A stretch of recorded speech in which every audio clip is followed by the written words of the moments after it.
लड़कियां प्यार चुनती है या प्रेम, या फिर हम प्रेम को समझे बिना ही निर्णय सुना देते हैं। सोशल मीडिया पर अक्सर एक वाक्य सुनने को मिलता है, लड़कियां प्यार नहीं पैसा चुनती हैं। लेकिन मैं आपसे कहता हूं, इस प्रश्न का उत्तर देने की जल्दबाजी मत कीजिए, क्योंकि हो सकता है कि प्रश्न ही गलत हो। किसी भी विषय पर निष्कर्ष निकालने के पहले दो शब्दों को समझना आवश्यक है। पहला प्रेम, दूसरा पैसा। यदि यदि हम प्रेम का अर्थ नहीं जानते और पैसों की भूमिका नहीं समझते, तो हमारा उत्तर केवल भावनाओं पर आधारित होगा, सत्य पर नहीं। पहले सोचिए, प्रेम क्या है? क्या प्रेम केवल आकर्षण है? यदि हाँ, तो आकर्षण समाप्त होते ही प्रेम भी समाप्त हो जाना चाहिए। क्या प्रेम केवल साथ रहने का नाम है? यदि हाँ, तो दूर रहने वाले लोग एक दूसरे से प्रेम क्यों करते हैं? क्या प्रेम केवल त्याग है? यदि हाँ, तो आत्मसम्मान का स्थान कहाँ है? स्पष्ट है कि प्रेम एक बहुत गहरा विषय है। अब दूसरा प्रश्न, पैसा क्या है? क्या पैसा केवल लालच है? यदि ऐसा है, तो माता पिता दिन रात मेहनत क्यों करते हैं?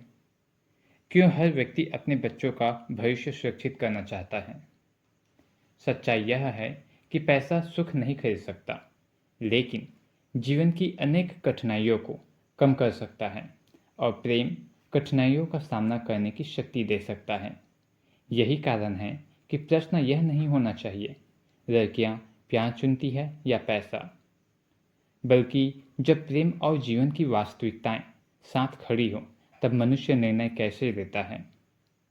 जिस दिन यह प्रश्न बदल जाएगा, उस दिन बहस समाप्त हो जाएगी और चिंतन आरंभ होगा। एक छोटी सी कहानी के माध्यम से हम समझने का प्रयास करते हैं। नदी के शांत किनारे भोर का समय था। पूर्व दिशा में सूरज उदित होने ही वाला था। हल्की हवा बह रही थी। पक्षियों का मधुर स्वर वातावरण को जीवंत बना रहा था। वहाँ तीन मित्र खड़े थे। तीनों की आंखों पर मोटी पट्टी बंधी हुई थी। पहले ने कहा, उदय होता हुआ सूरज नीला है। दूसरे मित्र ने कहा, नहीं, सूरज हरे रंग का है। तीसरा ने कहा, तुम दोनों गलत हो, सूरज गुलाबी रंग का है। तीनों अपनी अपनी बात पर अड़े रहे।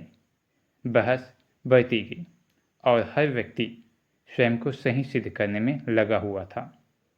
तभी वहां से एक साधु गुजरे। उन्होंने पूछा, क्या तुम में से किसी ने अपनी आंखों से सूरज को उदय होते हुए देखा? तीनों ने उत्तर दिया, नहीं। साधु मुस्कुराए। उन्होंने बिना कोई तर्क दिए तीनों की आंखों से पट्टी खोल दी। जैसे ही उन्होंने उगते हुए सूरज को देखा, वे मौन हो गए।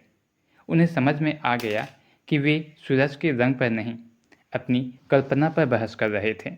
साधु ने कहा, बहस अज्ञान से जन्म लेती है, अनुभव से नहीं। सत्य को सिद्ध करने के लिए शब्दों की नहीं, दृष्टि की आवश्यकता होती है। सत्य को सिद्ध करने के लिए शब्दों की नहीं, दृष्टि की आवश्यकता होती है। उस दिन तीनों मित्रों ने समझ लिया कि समस्या सूरज के रंग की नहीं थी, बल्कि उनकी आंखों पर बंधी पट्टी की थी। यह प्रश्न कि लड़कियां प्यार चुनती है या पैसा उतना महत्वपूर्ण नहीं है, जितना यह प्रश्न कि क्या हमारी दृष्टि सत्य को देखने योग्य है।